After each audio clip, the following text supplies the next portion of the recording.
देखिए हम लोगों ने एब्जॉर्प्शन ऑफ ओवरहेड की बात शुरू करी थी और हमने सीखा था absorption of factory overheads. Factory overhead को कैसे एब्जॉर्ब करते हैं, क्योंकि हमें पता है ओवरहेड का मतलब होता है इनडायरेक्ट कॉस्ट, जो सीधा सीधा हमें पता नहीं होता है कि प्रोडक्ट में कितना खर्चा आने वाला है। तो हम लोग किसी भी तरीके से इन खर्चों को एब्जॉर्ब करते हैं। तो जब हम फैक्ट्री ओवरहेड को एब्जॉर्ब करते हैं तो हमारे पास क्या सिचुएशन होती है, मैंने बताया था हमें डायरेक्ट मटेरियल एक्चुअल मालूम होता है, डायरेक्ट लेबर एक्चुअल मालूम होती है, डायरेक्ट एक्सपेंसेस एक्चुअल मालूम होता है, प्राइम कॉस्ट एक्चुअल मालूम होता है। तो प्राइम कॉस्ट तक एक्चुअल खर्चे हमें पता होते हैं। अब हमें अंदाजे से वसूल करने होते हैं, एब्जॉर्ब करने होते हैं ओवरहेड्स, जिसमें सबसे पहले आता है फैक्ट्री ओवरहेड्स। तो फैक्ट्री ओवरहेड वसूल करने के लिए हमारे पास क्या क्या चीजें अवेलेबल है? Direct material, direct labour, direct expenses, prime cost, units, sales on the basis of expected selling price, labour hours, machine hours. तो हमने सीखा था कि ये सब हम अलग अलग मेथड से एब्जॉर्ब कर सकते हैं फैक्ट्री ओवरहेड्स को, और जिसमें मैंने बताया था direct labour cost, direct labour hours और मशीन आवर्स ज्यादा इंपॉर्टेंट है। कुछ ना का ये क्वेश्चन में तो हम इन्हीं मेथड के हिसाब से अपने ओवरहेड्स को वसूल करते हैं अपने कस्टमर से। अब फैक्ट्री ओवरहेड जब हम वसूल कर लेते हैं, लिख लेते हैं, खर्चे में अंदाजा लगा लेते हैं, तो अगला स्टेप आता है कि ऑफिस ओवरहेड कितने ले हम। तो ऑफिस ओवरहेड के बारे में आज हम बात करते हैं। अब हम बात करते हैं ऑफिस एंड एडमिनिस्ट्रेशन ओवरहेड्स हम कैसे वसूल करें। तो हमारे पास क्या क्या चीजें अवेलेबल है? Direct material, direct labour, direct expenses, prime cost. अब तो फैक्ट्री ओवरहेड भी अवेलेबल है, फैक्ट्री कॉस्ट भी अवेलेबल है। तो जनरली हम लोग ऑफिस एंड एडमिनिस्ट्रेशन ओवरहेड्स जो लेते हैं, एब्जॉर्ब करते हैं on the basis of factory cost. क्यों? क्योंकि फैक्ट्री कॉस्ट में सब कुछ आ चुका है, तो इस ये सब खर्चों का मिक्सचर है, तो इसके बेस पर अगर हम एब्जॉर्ब करेंगे तो काफी हद तक ठीक आएगा। नंबर वन बेस्ट है ये।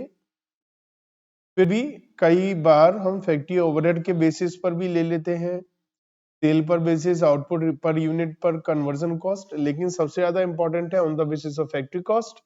उससे थोड़ा कम इंपॉर्टेंट है on the basis of factory overheads, और बाकी तो सब ऐसे ही है।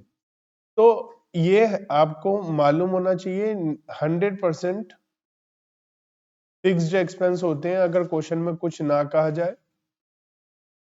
तो हम एज्यूम करते हैं कि 100% फिक्स्ड होते हैं, क्योंकि ऑफिस और ऑफिस का जो खर्चा है जनरली उसका कोई प्रोडक्शन से लेना देना नहीं होता है कि प्रोडक्शन के हिसाब से वो चेंज हो रहे हैं, वो ज्यादातर फिक्स्ड होते हैं, वही लगभग इतना ही खर्चा आएगा।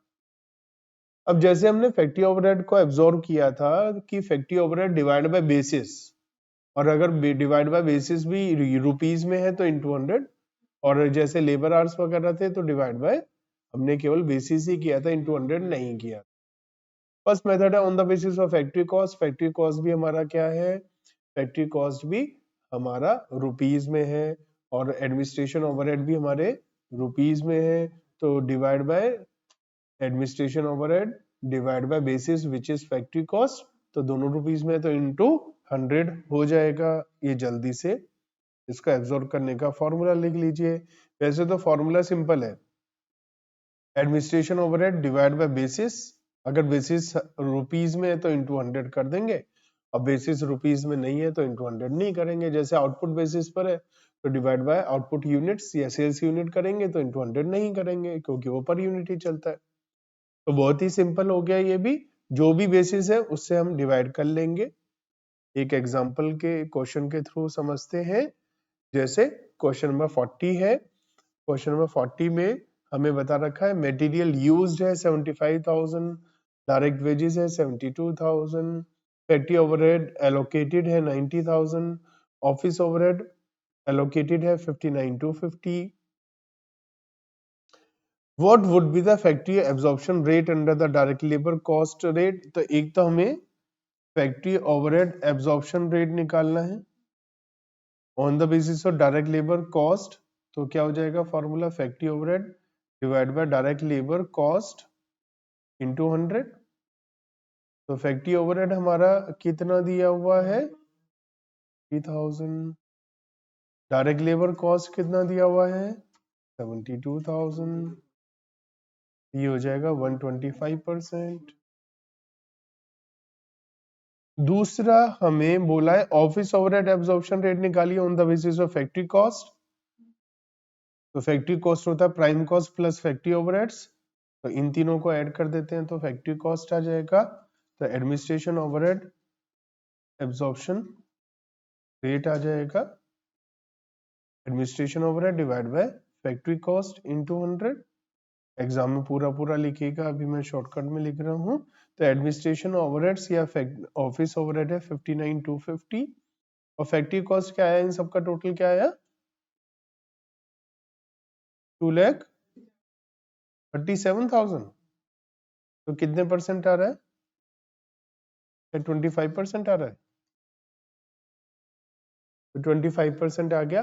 तो इसका मतलब क्या है, इसका मतलब यह है कि अगर मान लिया, देखो मान लिया हमें क्वेश्चन में बोला जाए एक जॉब है जहां पर डायरेक्ट मटेरियल का खर्चा 2000 आ रहा है, डायरेक्ट लेबर का खर्चा 1500 आ रहा है, तो हमारी प्राइम कॉस्ट आ गई 3500।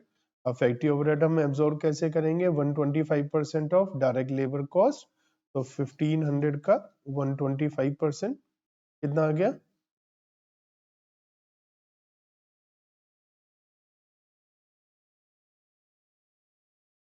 फैक्ट्री कॉस्ट आ जाएगा, इन दोनों को ऐड करके कितना, और फैक्ट्री ओवरहेड लेंगे 25% ऑफ फैक्ट्री कॉस्ट,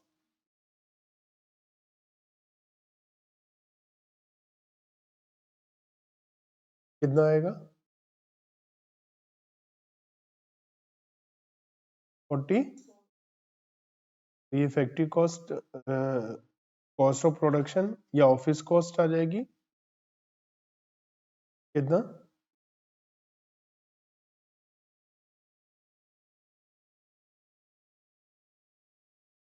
अब इसी तरीके से नेक्स्ट स्टेप हमारा होगा, हम सेलिंग ओवरहेड को एब्जॉर्ब करेंगे, उसके लिए भी अलग अलग मेथड होंगे और उसको भी एब्जॉर्ब करने के बाद में हमारी टोटल कॉस्ट आ जाएगी, फिर उसके बाद हम प्रॉफिट को एस्टिमेट करके ऐड करेंगे और हमारा सेलिंग प्राइस। तो ऐसे हम फैक्ट्री ओवरहेड को एब्जॉर्ब करते रहते हैं, ऐसे ही हम सेलिंग ओवरहेड को एब्जॉर्ब करते रहते हैं, ऐसे ही हम ऑफिस सेलिंग एडमिनिस्ट्रेशन फैक्ट्री सबको हम ऐसे ही एब्जॉर्ब करते रहते हैं, क्योंकि ये ओवरहेड्स होते हैं और ये एक्चुअल में हमें पता नहीं होते, तो हमें किसी भी अंदाजे से लेना होता है। बेस्ट एस्टिमेट क्या होता है, क्वेश्चन में कुछ ना कहा जाए तो फैक्ट्री ओवरहेड को डायरेक्ट लेबर के बेस पर लेते हैं और ऑफिस एंड सेलिंग ओवरहेड को फैक्ट्री कॉस्ट के, ठीक है। तो ये